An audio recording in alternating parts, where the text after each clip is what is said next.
Hello बच्चों, let's read the question. In the circuit zone, a potential difference of 60 volt is applied across AB. The potential difference between the point M and N is, here we have given a diagram with 4 options. Now, to answer this question, first we will discuss here the key concept, and here the key concept is combination of capacitance in series और parallel. तो यहाँ पे अगर हम बात करें series combination की, उस पर्टिकुलर केस में जो इक्विवेलेंट हमारे पास यहाँ पे कैपेसिटेंस गिवन होता है, इसकी जो वैल्यू हम लिखते हैं, it is given as 1/C equivalent equals 1/C1 plus 1/C2 plus 1/C3 and so on. Similarly अगर हम बात करें इन पैरेलल कॉम्बिनेशन, तो पैरेलल कॉम्बिनेशन में जो C इक्विवेलेंट होता है, it is given as C1 plus C2 plus C3 so on.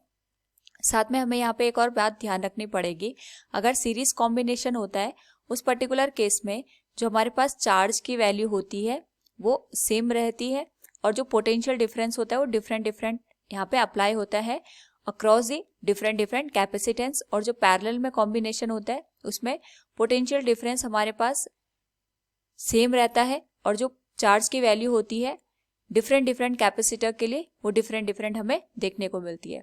Now इसी कॉन्सेप्ट का यूज करते हुए we will solve this particular question. तो यहाँ पे हमारे पास अगर हम ऑब्जर्व करें जो सर्किट दे रखा है, अगर इसको रिड्रॉ करें, ये हमारे पास कैपेसिटेंस हो गया, it is given as C. ये हमारे पास दूसरा कैपेसिटेंस है of the 2C, it is again C and it is given as 2C. Now यहाँ पे हमारे पास जो पॉइंट दे रखे हैं M और N, इसके अक्रॉस हमें पोटेंशियल डिफरेंस निकालना है, और साथ में हमारे पास जो दो टर्मिनल दे रखे हैं A और B, इसके अक्रॉस जो पोटेंशियल डिफरेंस है it is given as of the 60 volt. Now यहाँ पे अगर हम इस एंड से देखते हैं तो जो हमारे पास M और N दो पॉइंट दे रखे हैं या दो टर्मिनल दे रखे हैं, इनके बीच जो कैपेसिटेंस लगा है it is of the C value. ये हमारे पास इस तरीके से कनेक्ट है कि 2C जो हमारे पास दो कैपेसिटेंस दे रखे हैं उनके साथ सीरीज कॉम्बिनेशन में. हम इसको इस तरीके से भी समझ सकते हैं, सपोज दैट यहाँ से टोटल चार्ज Q का फ्लो हो रहा है, इस नोड पे जाके हमारे पास जो चार्ज है वो डिस्ट्रीब्यूट हो जाएगा. यहाँ पे जो C है इसके अंदर जो चार्ज की वैल्यू जाएगी ये हम स्मॉल q के बराबर मान लेते हैं, तो जो रिमेनिंग चार्ज होगा that will be of the Q minus small q. तो जो हमारे पास ये वाला कैपेसिटर है 2C, C और 2C, इन तीनों में सेम चार्ज फ्लो करेगा, तो हम लिख सकते हैं कि यहाँ पे ये तीनों के तीनों सीरीज कॉम्बिनेशन में होंगे. और हमारे पास अगर ये सीरीज कॉम्बिनेशन में होंगे उस पर्टिकुलर केस में इनमें जो चार्ज का अमाउंट होगा वो सेम होगा. साथ में इन तीनों का जो कॉम्बिनेशन होगा, अगर हम उसकी वैल्यू फाइंड आउट करें तो we can say equivalent capacitance for C, 2C and 2C capacitance.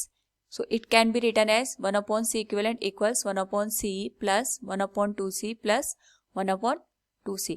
अगर हम इसका यहाँ पे LCM फाइंड आउट करें तो ये हो जाएगा हमारे पास 2C के बराबर, ये हो जाएगा 1 प्लस 1 प्लस 2, जो टोटल वैल्यू निकल के आएगी it will be of the 4/2C. यानी हमारे पास जो C इक्विवेलेंट की वैल्यू निकल के आएगी इट विल बी 2C/4, और इसी को हम यहाँ पे लिख सकते हैं C/2 के बराबर. नाउ यहाँ पे अगर हम तीनों को हटा करके जो इक्विवेलेंट हमारे पास सर्किट बनेगा उसको रिड्रॉ करें तो ये आ गया कैपेसिटर C. इन तीनों को मिला करके जो कैपेसिटर बनेगा इसकी जो वैल्यू होगी it will be of the C/2, और यहाँ पे हमने जो पोटेंशियल डिफरेंस अप्लाई किया है it is of the 60 volt. Now यहाँ पे अगर हम ऑब्जर्व करें तो हमारे पास जो कैपेसिटर है C, और जो दूसरा हमारे पास यहाँ पे इक्विवेलेंट निकाल के हमने लिखा है दैट इज C/2, दोनों पैरेलल में है क्योंकि दोनों के एंड पॉइंट यहाँ पे कनेक्ट है या दोनों प्लेट आपस में डायरेक्टली कनेक्ट है.